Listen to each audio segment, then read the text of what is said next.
What's up, everybody? It's Alex from Heavy New York, invading Ohio for Incarceration 2019, and today we are here with Impending Lies. Thank you all for being here. Thanks for having us, man. Appreciate Something's biting my leg. Okay, we're good now. Damn bugs. One thing that I don't miss about living in the suburbs when I moved to New York City is every single bug. Right. Yep. Right. No, you can't get rid of them in the Gotta state. love mayfly season when you're up by the lake like us in Cleveland.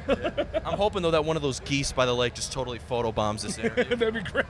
How can we make that happen? Or one shits on Anthony's head. That'd be hilarious. How can we make that happen? Hopes and dreams, buddy. Hopes All and right, dreams. I'll start praying now. That was awesome. Best intro so far today.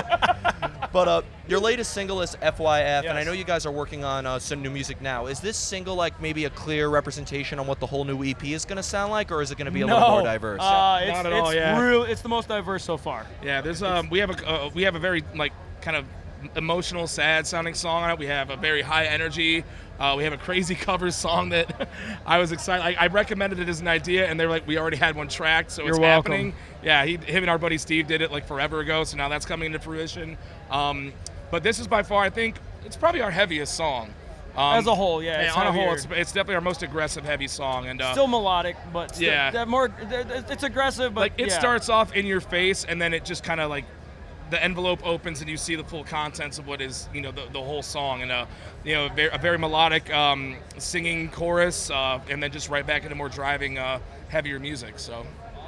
So it's fair to say you guys like to experiment with your sound and not really stick to one idea, right? Yeah, there's no reason to put out the same thing every time. Yeah. There's no reason to, You got to grow. yeah, it's fun to, it's an emotional thing, Yeah, and it's like as you get older, your personal taste in music change. 'Cause you were like what you old. want to listen to. So I mean, there's no reason why like you should be stuck. You should pigeonhole yourself, and just keep writing the same thing over and over and over. And I always see people who are like, "Oh, I don't like them anymore. They're stuck changed." I'm like, "Well, that's because we changed as people." Like, I mean, you can't just keep doing the same thing over and over again. You're gonna die out. It's like, It gets old after a while, Yeah, and it has to keep it interesting for you. Right. And yeah, absolutely. now, by experimenting by being a very experimental band, that also has to make it easier to try new things in the future, right? I know you're just working on this EP, but No, absolutely. I mean, that's the beauty of like the one thing about this band that I've always loved is there's no one style.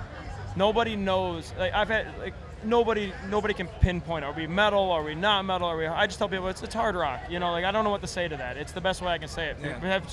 And I say the same thing. Like people ask us, "What are we?" I'm like, "We're heavy, but you could still hear us on mainstream radio, like with bands like Breaking Benjamin and all that stuff. Like we fit right into that notch, but it's still us, and it still runs in that vibe. So it's like we have songs that are very light and melodic. We have songs that are very driving and heavy, like FYF, and we have a bunch of stuff that's in between those two. There's like polar opposite, and then just a ton of middle ground where we have a little bit of everything infused, and it all blends together nicely.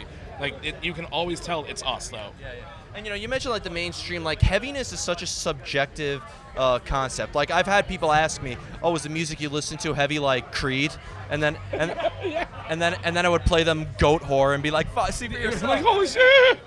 They start crying. That's the thing. Like my car, I mean, you'll hear anything from Stained and Cold to Fit for a King and Meshuggah.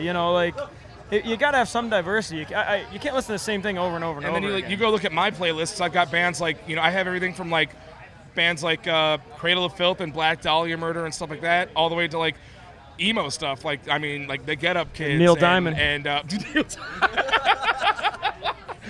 it's not on you. No, wait, oh, wrong guy. Sorry, my Oh bad. Jesus! You failed. But yeah, like in our set we have a Journey cover that we do. That's like it's actually become a fan favorite over the years. They've been doing it before I was even in the band. If Don't Stop Believing is on it, I will not listen to it because Not that if one. I was president, I would make it illegal for restaurants to keep playing that. No, I we feel aren't that that way guy. about Sweet Home Alabama. We're not those guys. It's one of the 6 S's of death. You're not allowed to play on the guitar floor.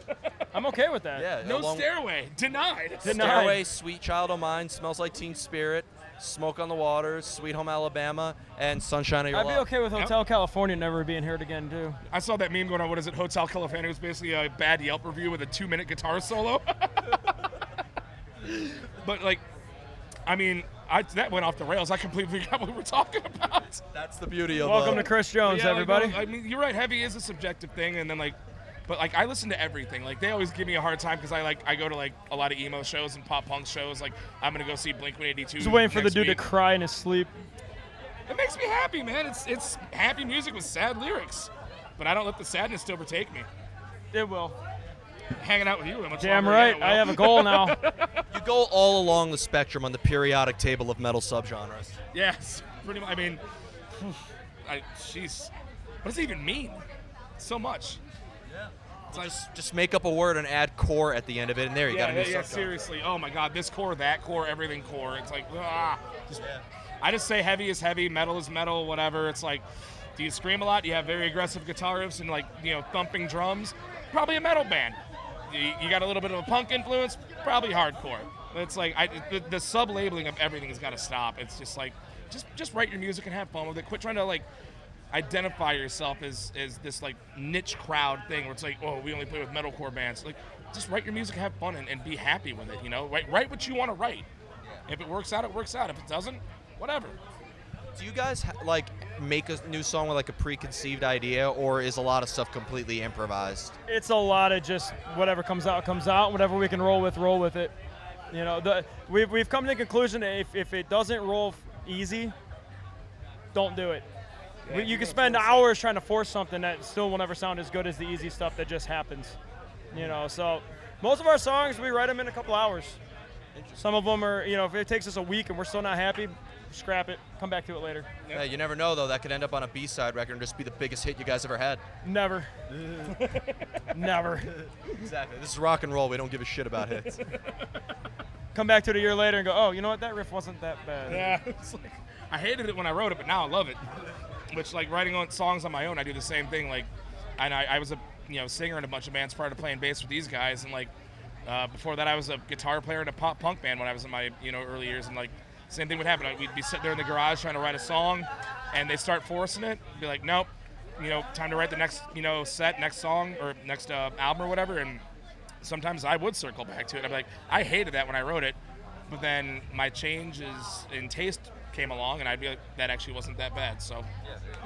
And I have two more questions for you guys. When you're playing material live, do you try to execute it exactly how people are going to hear it, like on the album, or do you like to maybe make the live presence a little bit of a different experience? We try to go because here's the thing, like, people get so used to hearing the songs the way they are that, yeah, you can venture off, but if you liked what you're hearing and then you venture off, you're taking a 50-50 shot of them going, I didn't like that.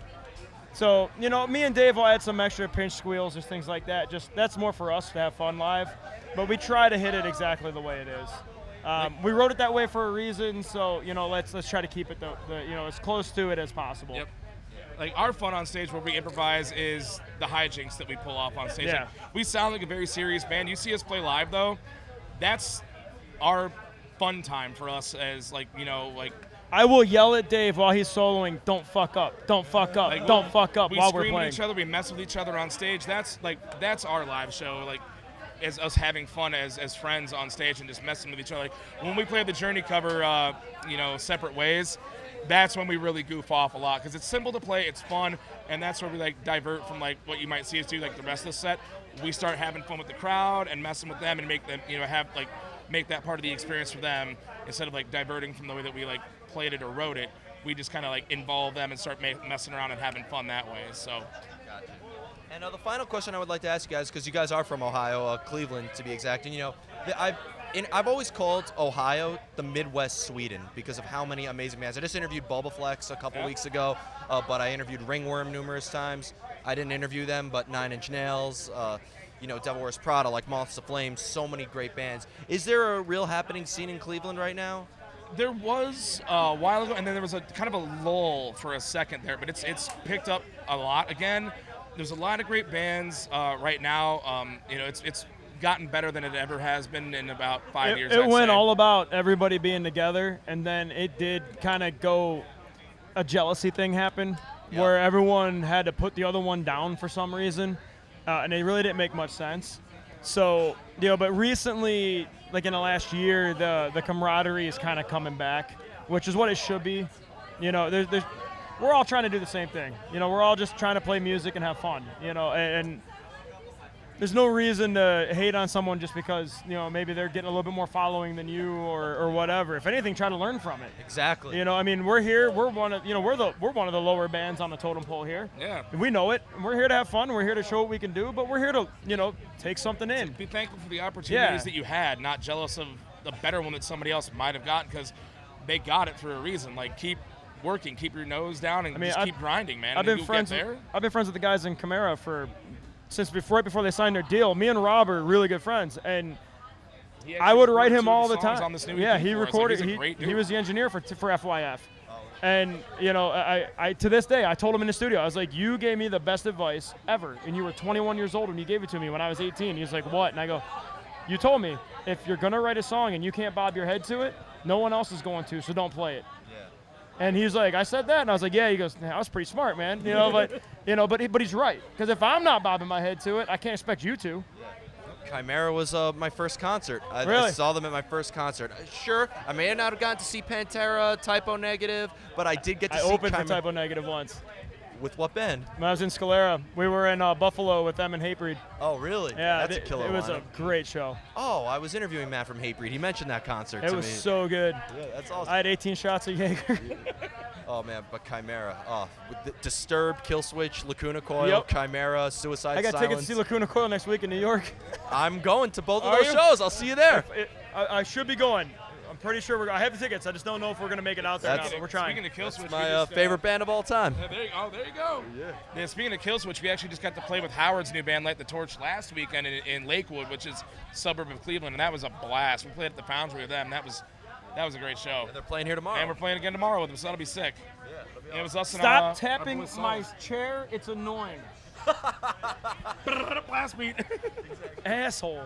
So before we go, I'd like to thank you guys so much for your time today. Thank you. It's going to be a killer time. Is there just anything else with Impending Lies you'd like to promote, like when we could be hearing this New EP will be out by the end of the year. Honestly, I'm trying to get it so it's released at our Christmas show. So it'll be the end of the year. Yeah. Okay. Like there's 5 songs done right now for it. It's in we mix. might do more. We don't know yet. We're still kicking around some ideas. Awesome. Thank you guys so much. Everybody, Impending Lies, new EP coming at the end of the year. This is Alex from Heavy New York. We'll see you next time.